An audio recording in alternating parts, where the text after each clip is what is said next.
अमित शाह कल बिहार के मुजफ्फरपुर आए हुए थे और मुजफ्फरपुर के पताही से अमित शाह ने अति पिछड़ा और पिछड़ा समाज के लोगों को संबोधित करते हुए ये कहा कि आप लोगों का जो जातीय जनगणना हुआ है यह एक छलावा है। सरकार जो है वह जानबूझ करके यादव और मुस्लिमों का जो संख्या है वो ज़्यादा करके दिखाया है।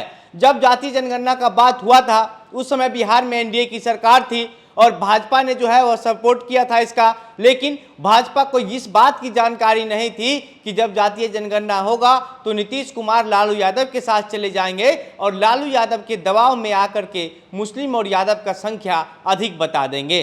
बाकी जब से जातीय जनगणना का रिपोर्ट आया है उसके बाद से ही बिहार में लगातार अलग अलग जातियों का जो विरोध प्रदर्शन है वह जारी है। हर रोज लोग जो है कोई जदयू कार्यालय पर तो कोई राजद कार्यालय पर, कोई गर्दनी बाग के धरना स्थल पर पहुंच करके कह रहा है कि हमारी जाति का संख्या काफ़ी कम दिखाया गया है। इसमें 1, 2, 4, 5 जाति नहीं करीब ऐसा 10 से ज़्यादा जाति है जो जातीय जनगणना का विरोध कर रहा है और सीधा सीधा सवाल ये पूछ रहा है कि हमारी संख्या इतनी थी तो हमारी संख्या इतनी कम कैसे हो गई। इस तरीके का जो सवाल है इस सवाल का जवाब बिहार सरकार को देना चाहिए। ये अमित शाह कहते हैं। अमित शाह जब मुजफ्फरपुर के पताही में आए हुए थे उस समय ये कहते हैं कि लालू यादव और नीतीश कुमार की जोड़ी जो है वो पूरी तरीके से बेमेल है।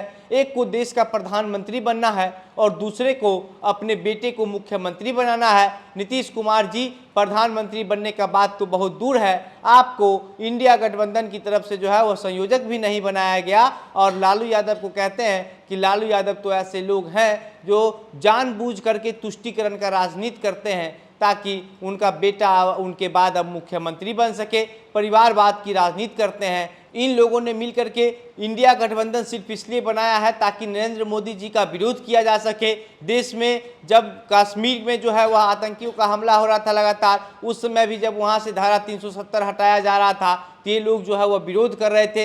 इस तरीके का कई सारी बातें अमित शाह कहते हैं और अमित शाह कहते हैं कि हम ओबीसी और अति पिछड़े जाति के जो लोग हैं उनको ये बताने के लिए आए हैं कि जातीय जनगणना एक छलावा है। और ये लोग जो कहे फिरते हैं कि हम ओबीसी जाति के मसीहा हैं, हम उसके जो है वह बारे में विचार करते हैं, उसके बारे में सोचते हैं, तो ये सब एक सोची समझी साजिश है। वोट की राजनीति के चक्कर में ये लोग इस तरीके का बात कह रहे हैं। लेकिन अमित शाह कहते हैं कि हम आपको बता देना चाहते हैं कि नरेंद्र मोदी जी के कैबिनेट में 27 जो मंत्री हैं वो ओबीसी समाज के हैं और जब नरेंद्र मोदी जी की सरकार आई तो पहले धारा 370 हटाया गया, उसके बाद 3 तलाक का जो मामला मुसलमानों का वो हटाया गया। तो इस तरीके का कई सारे जो है वो बड़े फैसले नरेंद्र मोदी के द्वारा लिया गया और 2014 में बिहार के लोगों ने जो है वह भाजपा को 31 सीटें दिया था और उसके बाद 2019 के चुनाव में 39 सीट। लेकिन अब इस बार 2024 के चुनाव में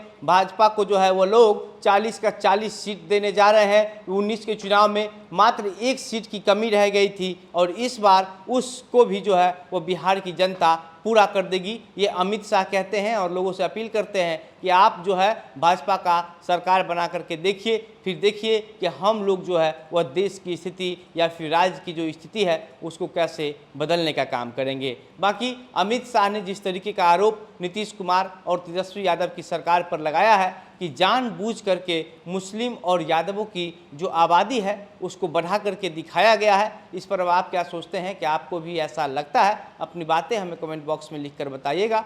वीडियो को शेयर कीजिएगा। मेरा नाम घनश्याम सिंह है। आप द बिहार प्रोजेक्ट देख रहे थे। बहुत बहुत धन्यवाद।